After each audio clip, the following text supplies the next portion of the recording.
Je suis née en 1917, une bonne année. Bonne année, pourquoi bonne année? Parce qu'il y a eu la Révolution d'octobre, parce qu'en 17, les armées, quelques armées se sont révoltées. Bon, ça a été...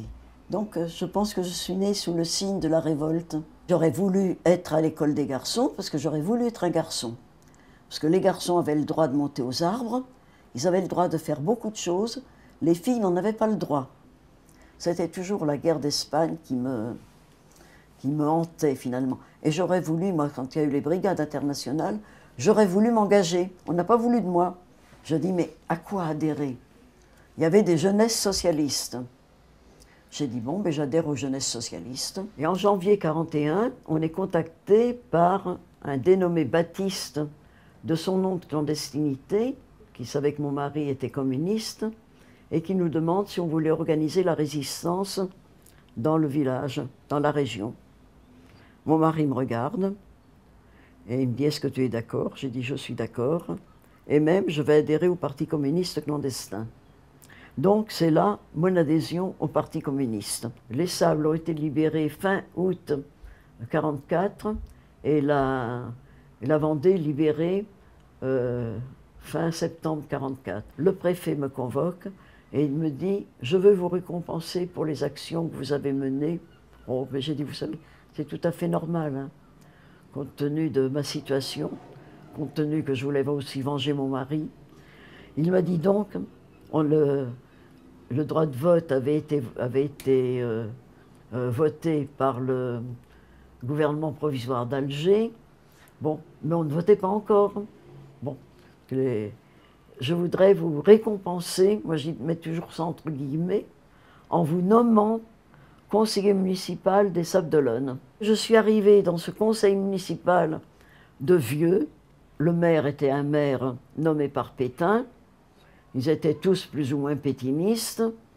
Ils m'ont vu arriver comme une intruse. Cette femme, qui n'était même pas élue, bon, qui venait là. Quand je proposais des choses, on me regardait comme ça. Voilà que la date des élections est fixée en 1945, fin avril 1945. Il y avait eu la libération de la Vendée d'abord, de la France après. Mais il y avait encore des prisonniers en Allemagne et il y avait encore des déportés qui n'étaient pas libérés.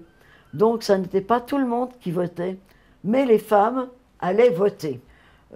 L'Église est intervenue par l'intermédiaire des prêtres en disant de ne pas voter pour Madame Roux parce que si elle était élue, il y aurait un communiste avec une mitraillette devant chaque école privée. J'en ai entendu. Et alors, sur le Remblai, quand je me promenais sur le Remblai, parce que c'était vraiment la curiosité, hein, j'en entendais derrière moi.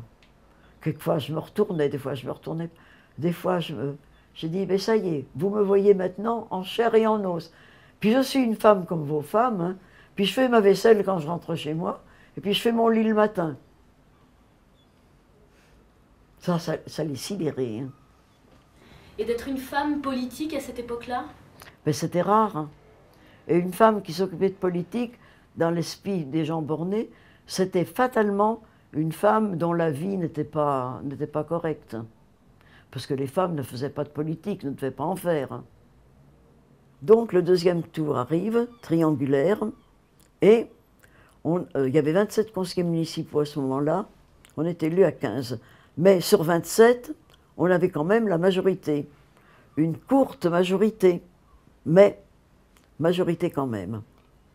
Alors, on se réunit après les élections, et puis on dit, mais maintenant, comme on est majoritaire quand même, il nous faut la municipalité, on ne va pas la leur laisser à eux.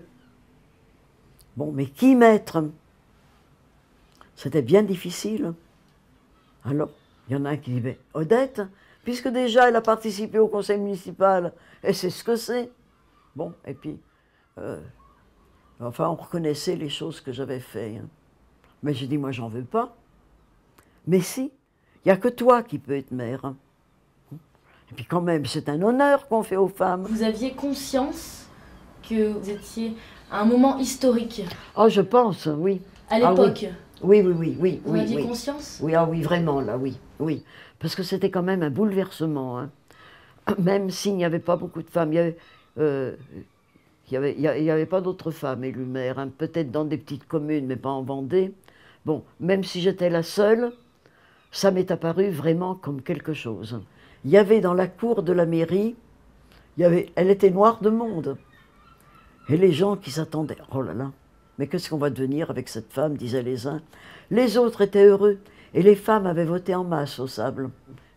C'est vraiment là, on a l'impression de participer à la vie du pays. C'est quelque chose, et d'ailleurs, ce qui m'a surpris, c'est la quantité de bonnes sœurs qui sont venues voter.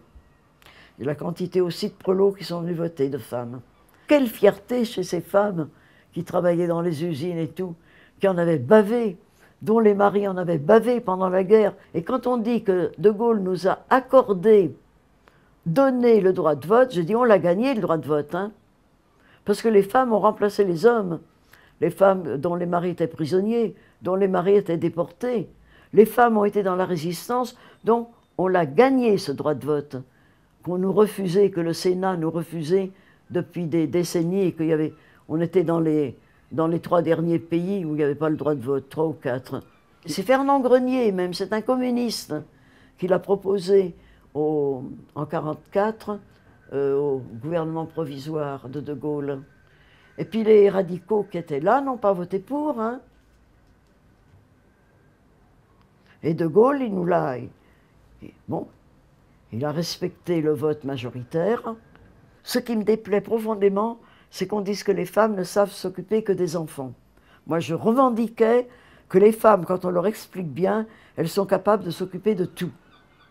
Les paysans, mais jamais n'auraient voulu que leurs femmes votent.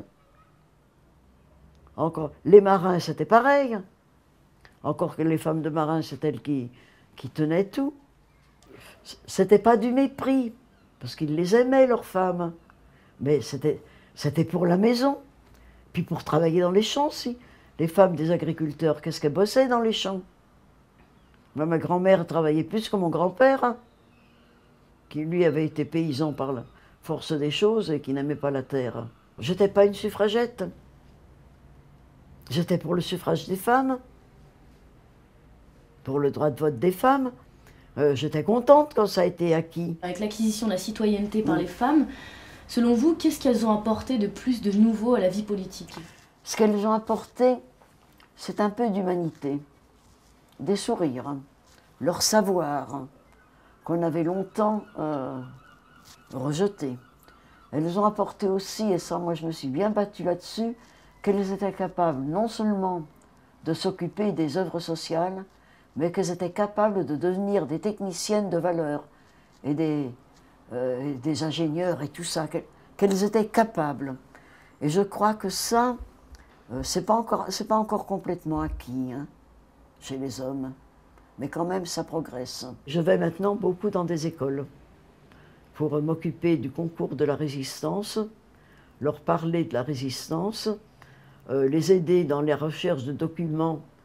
Alors je vais soit dans des classes de 3e, soit dans des lycées, et je leur dis à tous, bon, il faut surtout vous engager, que ce soit n'importe quoi, hein. Il y a bien des manières de s'engager, la défense de l'environnement, la défense des droits, bon, etc., etc., parce que ça donne un sens à la vie. Exercez votre esprit critique, et si vous exercez bien votre esprit critique, si vous comprenez bien toutes les choses qui se passent, il n'y aura peut-être pas 60% d'abstention à des élections. Et vous serez des électeurs, conscients de ce que vous faites.